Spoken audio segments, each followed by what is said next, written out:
আসসালামু আলাইকুম ভিউয়ার্স, বাংলাদেশের সর্বশেষ আপডেট সংবাদে আপনাদের স্বাগত। জানিয়ে দেব আমাদের হাতে থাকা সর্বশেষ গুরুত্বপূর্ণ আপডেট বাংলা সংবাদ। ফাঁসছেন আওয়ামী লীগের শীর্ষ নেতারা হত্যা মামলায়। এরপর জানিয়ে দেব বিচার দাবিতে ফের রাজপথে শহীদের স্মরণে পদযাত্রায় শিক্ষার্থীরা। এদিকে আসিফ মাহমুদের ব্যানার নামিয়ে ফেলার অনুরোধ। জানিয়ে দেব স্বরাষ্ট্র উপদেষ্টাকে গণ অধিকার পরিষদ, আওয়ামী লীগ, ছাত্রলীগ, যুবলীগ নিষিদ্ধ র্যাবের নাম পরিবর্তনের দাবি। সর্বশেষ জানিয়ে দেব ছাত্র আন্দোলন আন্তর্জাতিক অপরাধ ট্রাইব্যুনালে হত্যাকাণ্ডের বিচারের উদ্বেগ। শুনছিলেন সংবাদ শিরোনাম, এখন বিস্তারিত। তবে তার আগে অনুরোধ থাকবে ভিডিওটিতে একটি লাইক এবং কমেন্টস করে জানিয়ে দিন আজকের এই ভিডিও সম্পর্কে আপনার মূল্যবান মতামত। আর অবশ্যই এই ভিডিওটি আপনার ফেসবুক সোশ্যাল মিডিয়ায় শেয়ার দিয়ে ছড়িয়ে দিন। আর জানিয়ে দিন আপনি কোন জেলা থেকে বা কোথা থেকে আমাদের সংবাদ শুনছেন এবং দেখছেন। ফাঁসছেন আওয়ামী লীগের শীর্ষ নেতারা হত্যা মামলায়। কোটা সংস্কার দাবিতে শিক্ষার্থীদের আন্দোলন দমাতে সারা দেশে বিপুল সংখ্যক মানুষকে হত্যা করা হয়েছে।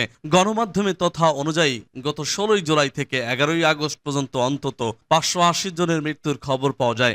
নির্বিচার এই হত্যাকাণ্ডে চরমভাবে ক্ষুব্ধ সর্বস্তরের ছাত্র জনতা। শুরু থেকেই সব হত্যার বিচার দাবি জানিয়ে আসছেন তারা। এর পরিপ্রেক্ষিতে প্রতিটি হত্যাকাণ্ডের বিচারের আশ্বাস দিয়েছেন অন্তর্বর্তীকালীন সরকারের উপদেষ্টা, সেনাপ্রধান সহ দায়িত্বশীল ব্যক্তিরা। দায়ের করা হচ্ছে একের পর এক হত্যা মামলা। সংক্ষুব্ধরা ইতিমধ্যেই ক্ষমতাচ্যুত প্রধানমন্ত্রী শেখ হাসিনা সহ তার দলের শীর্ষ নেতাদের বিরুদ্ধে হত্যা মামলা করেছেন। এছাড়া বিতর্কিত অনেক পুলিশ ও র্যাব কর্মকর্তাকেও এসব মামলার আসামি করা হয়েছে। এ বিষয়ে জ্যেষ্ঠ আইনজীবী মঞ্জিল মোর্শেদ বলেন, সংবিধান সবার বিচার পাওয়ার নিশ্চয়তা দিয়েছে। যেসব হত্যাকাণ্ড ঘটেছে সবকটির বিচার হবে। নির্যাতন হলেও বিচার হবে, এটাই স্বাভাবিক। যারা নির্দেশদাতা ছিলেন, যারা নির্দেশ পালন করেছেন, সবার বিরুদ্ধেই মামলা হতে পারে। এখন ক্ষতিগ্রস্ত পরিবারগুলো হত্যা ও নির্যাতনের মামলা করতে পারে। আবার রাষ্ট্রও একটা উদ্যোগ নিচ্ছে গণহত্যার অভিযোগে বিচার করার। যুদ্ধাপরাধ ট্রাইব্যুনালে সেটার বিচার হবে। সেখানে যেসব হত্যার বিচার হবে সেগুলোর আর সাধারণ আদালতে বিচার করা যাবে না, কারণ একই অপরাধের দুবার বিচার করা যায় না। তবে পৃথকভাবে সাধারণ আদালতেও কোনো মামলা করা হলে তার বিচার করতে কোনো বাধা নেই। জানা গেছে সারা দেশই আওয়ামী লীগের শীর্ষ নেতাকর্মী, মন্ত্রী, এমপি, স্থানীয় নেতা সহ বিতর্কিত অনেক পুলিশ ও র্যাব কর্মকর্তার বিরুদ্ধে হত্যা মামলার প্রস্তুতি চলছে। গতকাল সাবেক প্রধানমন্ত্রী শেখ হাসিনা সহ 9 জনের বিরুদ্ধে গণহত্যারও একটি অভিযোগ আনা হয়েছে। আন্তর্জাতিক যুদ্ধাপরাধ ট্রাইব্যুনালে এই গণহত্যার বিচার হবে। হত্যা ও গণহত্যার দায়ে ফেঁসে যেতে পারেন শেখ হাসিনা সহ তার দলের অনেক শীর্ষ নেতা। পাশাপাশি আইন শৃঙ্খলা বাহিনীর বেশ কয়েকজন কর্মকর্তাও এসব মামলায় ফাঁসতে পারেন বলে মনে করছেন আইন বিশেষজ্ঞরাও। মন্তব্য চাওয়া হলে ব্যারিস্টার জ্যোতির্ময় বড়ুয়া কালবেলাকে বলেন, ক্ষতিগ্রস্তরা এখন চাইলেই মামলা করতে পারবেন। শিক্ষার্থীদের দাবি অনুযায়ী আন্দোলন চলাকালে সারা দেশে ঘটে যাওয়া প্রতিটি হত্যার বিচার করা সম্ভব হবে। সেক্ষেত্রে বিতর্কিত কর্মকর্তা ও ক্ষমতাসীন যারা ছিলেন তাদের বিরুদ্ধে ক্ষতিগ্রস্তদের পক্ষ থেকে মামলা করতে হবে। ইতিমধ্যে ক্ষতিগ্রস্ত কয়েকজন পৃথক হত্যা মামলা দায়ের করেছেন। বিচার দাবিতে ফের রাজপথে শহীদদের স্মরণে পদযাত্রায় শিক্ষার্থীরা। কোটা সংস্কার আন্দোলন ও ছাত্র জনতার অভ্যুত্থানে নিহতদের স্মরণে রেজিস্ট্যান্স উইকের কর্মসূচি রোডমার্চের অংশ হিসেবে রাজধানীর ধানমন্ডির রাপা প্লাজা অভিমুখে পদযাত্রা, মোমবাতি প্রজ্বালন ও অন্যান্য কর্মসূচি পালন করে বৈষম্য বিরোধী ছাত্র আন্দোলন। গতকাল বিকাল 5:45টার দিকে শাহবাগ থেকে বৈষম্য বিরোধী ছাত্র আন্দোলন এর ব্যানারে এই পদযাত্রা শুরু হয়। এ সময়ে একতার বাংলাদেশ সংগঠন এবং ছাত্রদল ও ছাত্র শিবিরের প্রতিনিধিরা পদযাত্রায় যুক্ত হন। অনুষ্ঠানে শপথ পাঠ করেন জাহাঙ্গীরনগর বিশ্ববিদ্যালয় সাংবাদিক সমিতির সাবেক সভাপতি প্লাবন তারিক। এ সময় আরো উপস্থিত ছিলেন ঢাকা বিশ্ববিদ্যালয়ের অধ্যাপক আবু সায়েম, অধ্যাপক রফিকুল ইসলাম, অধ্যাপক Shafi Mohammad, father Tapan D Rozario প্রমুখ। অনুষ্ঠানে সভাপতিত্ব করেন একতার বাংলাদেশ এর মুখপাত্র তাহমিদ আল মুদাসসির। ধানমন্ডি রাপা প্লাজার সামনে জড়ো হয়ে শিক্ষার্থীরা শেখ হাসিনার বিচার ও ফ্যাসিবাদ বিষয়ক নানান স্লোগান দিতে থাকেন।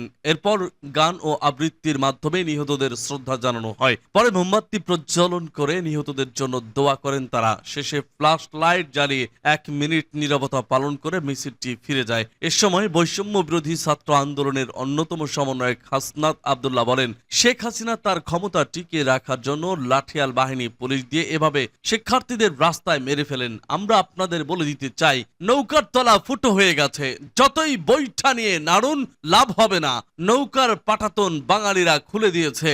আপনাদের সবার বাসায় সালমান এফ রহমানের ছবি টাঙিয়ে রাখুন, গণভবনের ছবিটি টাঙিয়ে রাখুন।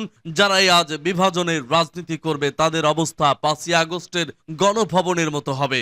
এখনো রক্তের দাগ শুকায়নি, আহতরা হাসপাতালে কাতরাচ্ছেন। কিন্তু ঠিক এই সময়ে আমরা খবর পাচ্ছি 15ই আগস্টকে কেন্দ্র করে একটা মেকানিজমের মাধ্যমে একজনকে গ্রাউন্ড ফিগার বানিয়ে মেকি শোক পালন করা হতো, সেটিকে অন্তর্বর্তী সরকার বাতিল করেছে। খবর এসেছে কিছু স্বার্থান্বেষী আইনজীবী এটার বিরুদ্ধে রিট করেছে। আরেক সমন্বয়ক আবু বাকের মজুমদার বলেন, আমাদের কর্মসূচির প্রধান দাবিগুলোর মধ্যে রয়েছে খুনি হাসিনার বিচার সহ 4 দফা দাবি। ঢাকার সব ছাত্র জনতাকে রেজিস্ট্যান্স উইকের প্রোগ্রামে অংশগ্রহণের আহ্বান জানানো হচ্ছে।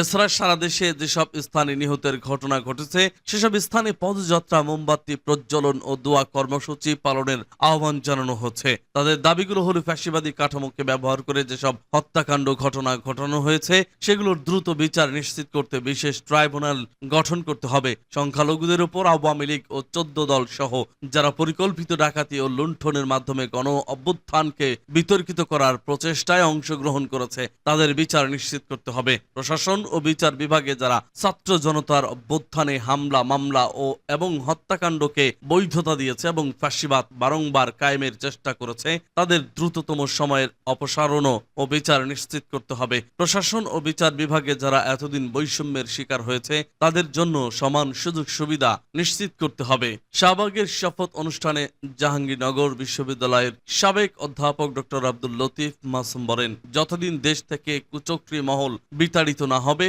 ততদিন আমাদের পাহারায় থাকতে হবে। কোনোভাবেই কুচক্রী মহলকে ছাড় দেওয়া যাবে না। দিল্লিতে পরিত্যক্ত স্বৈরাচার আছেন, অথচ তার ছেলে জয় বলেন তার মা পদত্যাগ করেনি। সেখান থেকে তারা ষড়যন্ত্র করে যাচ্ছে। আমাদের সতর্ক থাকতে হবে। অবশ্যই ভিতরের ষড়যন্ত্র আজ করতে হবে। ছাত্র দলের ঢাকা বিশ্ববিদ্যালয় শাখার সভাপতি গণেশ চন্দ্র রায় সাহস বলেন, যারা প্রতি বিপ্লবের মাধ্যমে বিভিন্ন সিন্ডিকেট গঠন করে দেশটাকে অস্থিতিশীল করতে চাচ্ছেন তাদের সাবধান করে দিতে চাই। তাদের সমূলে উৎপাটিত করা হবে।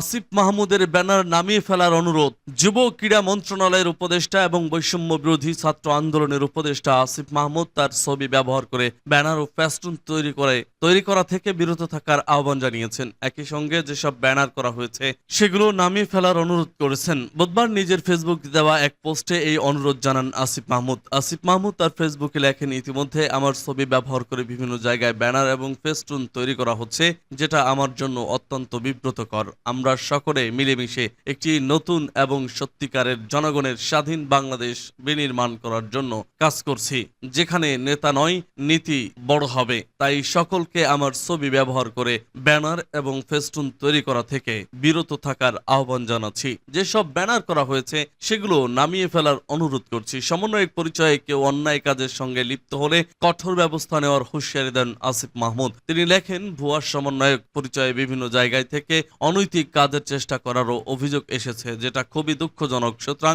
সমন্বয়ক পরিচয়ে কেউ যদি কোনো প্রকার অন্যায় কাজের সাথে লিপ্ত হয় তাহলে তাদের বিরুদ্ধে কঠোর ব্যবস্থা নেওয়া হবে। আওয়ামী লীগ, ছাত্রলীগ, যুবলীগ নিষিদ্ধ, র্যাবের নাম পরিবর্তনের দাবি স্বরাষ্ট্র উপদেষ্টাকে গণ অধিকার পরিষদ। আওয়ামী লীগ, যুবলীগ ও ছাত্রলীগকে নিষিদ্ধ করার দাবি জানিয়েছে গণ অধিকার পরিষদ। এছাড়াও র্যাপিড অ্যাকশন ব্যাটালিয়নের নাম পরিবর্তন এবং সারা দেশের এসপি, ওসি সহ প্রশাসনে প্রয়োজনীয় পরিবর্তন করার দাবি জানিয়েছে সংগঠনটি। গতকাল সচিবালয়ের স্বরাষ্ট্র উপদেষ্টা ব্রিগেডিয়ার জেনারেল অবসরপ্রাপ্ত এম শাখাওয়াত হোসেনের সঙ্গে দেখা করে এসব দাবি জানিয়েছেন গণ অধিকার পরিষদের সভাপতি নুরুল হক নূর ও সাধারণ সম্পাদক রাশেদ খান সহ দলটির নেতারা। চলমান পরিস্থিতি নিয়ন্ত্রণে কোন অধিকার পরিষদ স্বরাষ্ট্র উপদেষ্টার কাছে যেসব প্রস্তাবনা দিয়েছে সেগুলো হলো ছাত্র জনতার শান্তিপূর্ণ আন্দোলনে হামলা ও গুলি চালিয়ে হত্যাকারীদের চিহ্নিত করে দ্রুত সময়ের মধ্যে গ্রেপ্তার ও আওয়ামী লীগ, ছাত্রলীগ, যুবলীগকে সন্ত্রাসী সংগঠন হিসেবে নিষিদ্ধ করতে হবে। সব জেলায় নতুন পুলিশ সুপার ও থানায় নতুন ওসি নিয়োগ দেওয়ারও দাবি জানিয়েছে দলটি। সেই সঙ্গে দাবি করা হয়েছে স্বরাষ্ট্র সচিব জাহাঙ্গীর আলম, পুলিশের বিভাগীয় ডিআইজি সহ দলবাস কর্মকর্তাদের চাকরিচ্যুত করে দুর্নীতি দুর্বৃত্তায়নের সঙ্গে জড়িতদের দ্রুত সময়ের মধ্যে আইনের আওতায় আনা, চলমান পরিস্থিতিতে পুলিশের মনোবল বৃদ্ধি ও নির্বিঘ্নে নিরাপত্তার সঙ্গে কাজ করা সহ দ্রুত সময়ে আইন শৃঙ্খলা পরিস্থিতি স্বাভাবিক করতে প্রতি থানায় 10 জন করে সেনা সদস্য নিয়োগ করা জরুরি বলে মনে করে গণ অধিকার পরিষদ। তাদের দাবি, পাসপোর্ট ও ইমিগ্রেশন সহ পুলিশের সর্বস্তরের ঘুষ দুর্নীতিমুক্ত করে জনবান্ধব পুলিশি ব্যবস্থা নিশ্চিত করতে হবে। পুলিশের কোনো সদস্যের বিরুদ্ধে যে কোনো অসদাচরণ, দুর্নীতি, অনিয়মের অভিযোগ উঠলে 1 মাসের মধ্যে তদন্ত কার্যক্রম সম্পন্ন করে ব্যবস্থা গ্রহণ করারও দাবি জানানো হয়েছে। দলটির পক্ষ থেকে আরো বলা হয়, বৈধ অস্ত্র জমা নেওয়া সহ অবৈধ অস্ত্র উদ্ধারে অভিযান পরিচালনা করতে হবে। এছাড়া বিভিন্ন সময় অন্যায়ভাবে চাকরিচ্যুতদের চাকরি ফিরিয়ে দেওয়া এবং প্রয়োজন অনুযায়ী নতুন পুলিশ সদস্য নিয়োগ দেওয়ারও দাবি জানানো হয়। স্বরাষ্ট্র উপদেষ্টার সঙ্গে বৈঠকে গণ অধিকার পরিষদের 10 সদস্যদের প্রতিনিধি দল অংশগ্রহণ করে। তারা হলেন গণ অধিকার পরিষদের সভাপতি নুরুল হক নূর, সাধারণ সম্পাদক মোহাম্মদ রাশেদ খান, উচ্চতর পরিষদের সদস্য আবু হানিফ, আব্দুস জাহের, জসিমউদ্দিন, যুগ্ম সাধারণ সম্পাদক মাহফুজুর রহমান, প্রচার সম্পাদক শহীদুল ইসলাম প্রমুখ।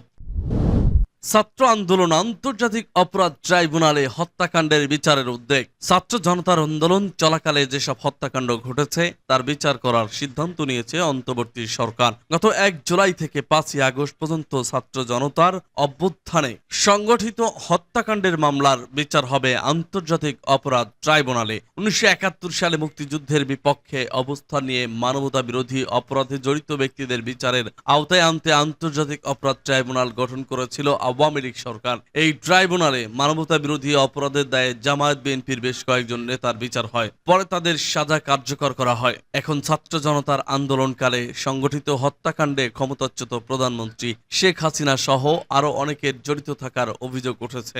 আন্তর্জাতিক অপরাধ ট্রাইব্যুনালে তাদের বিচার করার উদ্যোগ নিয়েছে অন্তর্বর্তী সরকার। গতকাল বুধবার সচিবালয়ে এক সংবাদ সম্মেলনে এসব তথ্য জানান অন্তর্বর্তীকালীন সরকারের আইন, বিচার ও সংসদ বিষয়ক উপদেষ্টা অধ্যাপক আসিফ নজরুল। তদন্ত সহায়তায় দল পাঠাবে জাতিসংঘ। জাতিসংঘের মানবাধিকার বিষয়ক হাই কমিশনার ফলকার তুর্ক গতকাল বিকেলে অন্তর্বর্তীকালীন সরকারের প্রধান উপদেষ্টা ডক্টর মোহাম্মদ ইউনুসকে ফোন করেন। তাদের মধ্যে ফোনালাপের বিষয়টি দুজনই তাদের এক্স হ্যান্ডেলে প্রকাশ করেছেন। ডক্টর মোহাম্মদ ইউনুস মানবাধিকার সমুন্নত রাখার ব্যাপারে ফলকার তুর্কের সহায়তা চেয়েছেন। জাতিসংঘের মানবাধিকার বিষয়ক হাই কমিশনার তাকে জানান, ছাত্র অভ্যুত্থানে নিহত ব্যক্তিদের তদন্তে খুব শিগগিরই জাতিসংঘের একটি তদন্ত দল গঠন করে বাংলাদেশে পাঠানো হবে। এদিকে পরিচয় প্রকাশে অনিচ্ছুক জাতিসংঘের একটি সূত্র গতকাল সন্ধ্যায় প্রথম আলোকে জানিয়েছে, ছাত্র আন্দোলনকালে হত্যাকাণ্ডের বিচার আন্তর্জাতিক অপরাধ ট্রাইব্যুনালে হওয়ার কথা তিনি জেনেছেন। এই বিচার হবে আন্তর্জাতিক অপরাধ ট্রাইব্যুনাল আইন 1973-এর অধীনে। এই আইন অনুযায়ী ট্রাইব্যুনালের বিচারের দোষী সাব্যস্ত ব্যক্তিকে মৃত্যুদণ্ডের বিধান রয়েছে। যেহেতু জাতিসংঘ মৃত্যুদণ্ডের বিষয়টি অনুমোদন করে না, তাই এক্ষেত্রে জাতিসংঘের যুক্ততার সুযোগ নেই। তবে বাংলাদেশ চাইলে ছাত্র জনতার গণ আন্দোলনে ক্ষমতাচ্যুত প্রধানমন্ত্রী শেখ হাসিনা সহ অভিযুক্ত ব্যক্তিদের বিরুদ্ধে গণহত্যা ও মানবতা বিরোধী অপরাধের অভিযোগের তদন্তে জাতিসংঘ আলাদা প্রক্রিয়ার মাধ্যমে সহায়তা করতে তৈরি রয়েছে। ছাত্র আন্দোলন ঘিরে গত 16 জুলাই থেকে 3 আগস্ট পর্যন্ত সংঘাত সহিংসতায় 217 জনের মৃত্যুর খবর পাওয়া গেছে। আর 4 আগস্ট থেকে সরকার পতনের পরও কয়েকদিনে 365 জন মারা গেছেন। এ নিয়ে 16 জুলাই থেকে এ পর্যন্ত 582 জনের মৃত্যুর তথ্য পাওয়া গেছে। এসব ঘটনায় এখন মামলা হচ্ছে।